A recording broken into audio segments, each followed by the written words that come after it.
Hi friends, Padmas mini കിച്ചണിലേക്ക് എല്ലാവർക്കും ഒരിക്കൽ കൂടി സ്വാഗതം. ഇന്ന് ഞാൻ പുതിയൊരു ഈസി റെസിപ്പിയുമായിട്ടാണ് വന്നിട്ടുള്ളത്. എത്ര കഴിച്ചാലും മതിവരാത്ത വളരെ ഹെൽത്തിയും ടേസ്റ്റിയുമായ ബനാന ബോൾസിൻ്റെ റെസിപ്പിയാണ് ഞാനിന്ന് നിങ്ങൾക്കായി തയ്യാറാക്കുന്നത്. സ്കൂൾ വിട്ടു വരുന്ന കുഞ്ഞുങ്ങൾക്ക് ഒരു ഈവനിങ് സ്നാക്സ് ആയിട്ട് കൊടുക്കാം. ഏത്തപ്പഴം കൊണ്ട് വളരെ ഹെൽത്തിയും ടേസ്റ്റിയുമായ ഇതുപോലുള്ള വളരെ വ്യത്യസ്തമായ വിഭവങ്ങൾ നമുക്കുണ്ടാക്കാം. ഇനി ബനാന ബോൾസ് എങ്ങനെയാണ് ഉണ്ടാക്കുന്നതെന്നും അതിൻ്റെ ഇൻഗ്രീഡിയൻസ് എന്തൊക്കെയാണെന്നും നമുക്ക് നോക്കാം.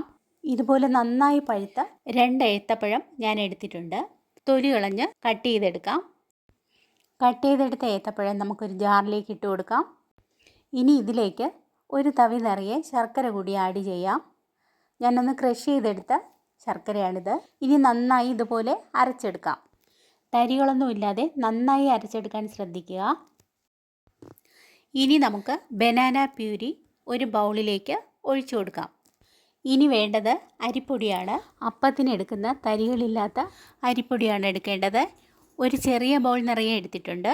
ഇതിൽ നിന്നും കുറച്ച് ഇതിലേക്കിട്ട് നന്നായി കുഴച്ചെടുക്കാം. ആദ്യമേ തന്നെ മൊത്തം ഇടാതെ കുറേശ്ശെയായി ഇട്ട് വേണം കുഴച്ചെടുക്കേണ്ടത്. കുറച്ചുകൂടി ചേർത്ത് ഒന്നുകൂടെ നന്നായി കുഴച്ചെടുക്കുക. ഇപ്പോഴും മാവ് ലൂസായിട്ടാണ് ഇരിക്കുന്നത്. മാവ് കുഴച്ച് ചെറിയ ചെറിയ ബോളുകളായി ഉരുട്ടിയെടുക്കേണ്ടതിനാൽ ബാക്കിയുള്ള മാവ് കൂടി ആഡ് ചെയ്ത് നന്നായി കുഴച്ചെടുക്കാം. ഈ സമയം നിങ്ങൾ എൻ്റെ ചാനൽ ആദ്യമായിട്ടാണ് കാണുന്നതെങ്കിൽ ഒന്ന് സബ്സ്ക്രൈബ് ചെയ്യാൻ മറക്കരുതേ. ഇനിയും സബ്സ്ക്രൈബ് ചെയ്യാത്തവരുണ്ടെങ്കിൽ സബ്സ്ക്രൈബ് ചെയ്തേക്കണേ. നിങ്ങളുടെ ഫ്രണ്ട്സിനും റിലേറ്റീവ്സിനും ഷെയർ ചെയ്യാനും മറക്കരുതേ. ഇപ്പോൾ മാവ് നന്നായി കുഴച്ചെടുത്തിട്ടുണ്ട്. ഇനി ഇതിലേക്ക് 1 സ്പൂൺ നെയ്യ് ചേർത്ത് നന്നായി കുഴച്ചെടുക്കാം. നല്ല ടേസ്റ്റും നല്ല സോഫ്റ്റും ആവാൻ വേണ്ടിയിട്ടാണ് നെയ്യ് ചേർത്ത് വീണ്ടും കുഴച്ചത്. അതുപോലെ തന്നെ ചെറിയ ബോളുകളായി ഉരുട്ടിയെടുക്കുമ്പോൾ കയ്യിലൊട്ടി പിടിക്കില്ല. ബനാന ബോൾസിനുള്ള മാവ് റെഡിയായിട്ടുണ്ട്. ഇപ്പോൾ നമുക്ക് ഒരു സ്റ്റീമറിൽ ഇഡ്ഡലി തട്ട് വെച്ച് ഹൈ ഫ്ലെയിമിൽ വെള്ളം നന്നായി തിളപ്പിക്കാം. ഈ സമയം കൊണ്ട് കുഴച്ചെടുത്ത മാവിൽ നിന്നും കുറേശ്ശെയായി എടുത്ത് ഇതുപോലെ ഉരുട്ടി ബോളുകളാക്കി ഒരു പാത്രത്തിലേക്ക് മാറ്റി വയ്ക്കാം. ചെറിയ ബോൾസാക്കിയാണ് ഉരുട്ടിയെടുക്കേണ്ടത്. 2 ഏത്തപ്പഴവും 1 ബൗൾ അരിപ്പൊടിയും കൊണ്ട് 31 ബനാന ബോൾസ് ഉണ്ടാക്കാൻ കഴിഞ്ഞു. ഇപ്പോൾ നമ്മുടെ സ്റ്റീമറിലെ വെള്ളം നന്നായി തിളച്ചിട്ടുണ്ടാവും. ഇനി ബനാന ബോൾസുകളെല്ലാം തട്ടിലേക്ക് നിരത്തി വെച്ച് മൂടി വെച്ച് ഹൈ ഫ്ലെയിമിട്ട് വേവിക്കുക. മൂടി വെച്ചതിന് ശേഷം ഈ ഹോളിൽ സ്റ്റിക്കോ എന്തെങ്കിലും കൊണ്ട് അടച്ചു വയ്ക്കാം. ഇനി 10 മിനിറ്റ് വേവിക്കുക.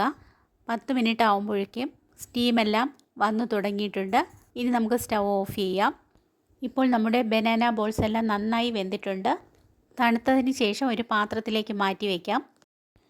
ഇനി ഒരു പാൻ അടുപ്പത്ത് വയ്ക്കാം. അതിലേക്ക് 1 ടേബിൾ സ്പൂൺ നെയ്യ് ആഡ് ചെയ്യാം. നെയ്യ് ഒന്ന് മെൽറ്റ് ആകുമ്പോൾ 1 കപ്പ് ചിരകിയ തേങ്ങ ആഡ് ചെയ്ത് നന്നായി ഇളക്കി യോജിപ്പിച്ച് കൊടുക്കാം. മീഡിയം ഫ്ലെയിം ആക്കിയതിന് ശേഷം തേങ്ങയുടെ പച്ചച്ചുവ മാറുന്നതുവരെ നന്നായി ഇളക്കി മൂപ്പിച്ചെടുക്കുക. ചെറിയൊരു ബ്രൗൺ കളർ ആവുന്നതുവരെ മൂപ്പിച്ചെടുക്കാം. കരിഞ്ഞു പോകാതെ തേങ്ങ മൂപ്പിച്ചെടുക്കുക. ഇപ്പോൾ കളറൊക്കെ മാറി ചെറിയൊരു ബ്രൗൺ കളറായിട്ടുണ്ട്. നന്നായി മൂത്തിട്ടുണ്ട്. ഇനി അതിലേക്ക് ചെറുതായി ഒന്ന് പൊട്ടിച്ചെടുത്ത നട്ട്സും 1 ടേബിൾ സ്പൂൺ എള്ളും ആഡ് ചെയ്ത് നന്നായി ഇളക്കി യോജിപ്പിച്ച് കൊടുക്കാം. നിങ്ങൾക്ക് വേണമെങ്കിൽ എന്ത് സീഡ്സും ഇതിൽ ചേർത്ത് കൊടുക്കാം. ഞാനിപ്പോൾ നട്ട്സ് മാത്രമേ ചേർക്കുന്നുള്ളൂ. എള്ള് നന്നായി മൂത്ത് പൊട്ടി തുടങ്ങുമ്പോൾ മധുരത്തിന് വേണ്ടി 2 തവി പൊടിച്ചെടുത്ത ശർക്കര ആഡ് ചെയ്ത് നന്നായി ഇളക്കി യോജിപ്പിച്ച് കൊടുക്കാം. ചൂടാവും തോറും ശർക്കര നന്നായി മെൽറ്റായി തുടങ്ങും. ഈ സമയം നമ്മൾ ഇളക്കിക്കൊണ്ടേയിരിക്കുക. വെള്ളം ചേർക്കേണ്ട ആവശ്യമില്ല. ഇപ്പോൾ ശർക്കര നന്നായി മെൽറ്റായി നല്ല ലൂസായിട്ടുണ്ട്. ഇനി ലോ ഫ്ലെയിം ആക്കാം. ഈ സമയം 1/2 സ്പൂൺ ചതച്ചെടുത്ത ഏലക്ക ആഡ് ചെയ്യാം. ഏലക്ക പൊടിയുണ്ടെങ്കിൽ അത് ചേർത്താലും മതിയാവും. ഇനി നമുക്കിതിലേക്ക് ബനാന ബോൾസ് ആഡ് ചെയ്ത് നന്നായി ഇളക്കി യോജിപ്പിച്ച് കൊടുക്കാം. ബനാന ബോൾസ് ഇട്ടതിന് ശേഷം 2 മിനിറ്റ് നേരം ഇതുപോലെ ഇളക്കി കൊടുക്കാം. ഇനി നമുക്ക് സ്റ്റവ് ഓഫ് ചെയ്യാം. നമ്മുടെ വളരെ ഹെൽത്തിയും ടേസ്റ്റിയുമായ ബനാന ബോൾസ് പലഹാരം റെഡിയായിട്ടുണ്ട്. എത്ര കഴിച്ചാലും മതിവരാത്ത ഒരു പലഹാരമാണിത്. എല്ലാ പ്രായക്കാർക്കും ഒരേപോലെ കഴിക്കാവുന്ന വളരെ ടേസ്റ്റിയായ ഈ പലഹാരം നിങ്ങൾ ഇതുപോലെ ഉണ്ടാക്കി നോക്കൂ. ഫീഡ്ബാക്ക് അറിയിക്കാൻ മറക്കരുതേ.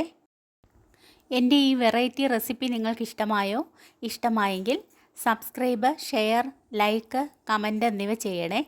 ബെൽ ബട്ടൺ കൂടി ക്ലിക്ക് ചെയ്യണേ. നിങ്ങളുടെ അഭിപ്രായങ്ങൾ കമൻറ്റ് ബോക്സിലിടാൻ മറക്കരുതേ. നാളെ പുതിയൊരു ഈസി റെസിപ്പിയുമായി വരുന്നതുവരെ എല്ലാവർക്കും ഗുഡ് ബൈ.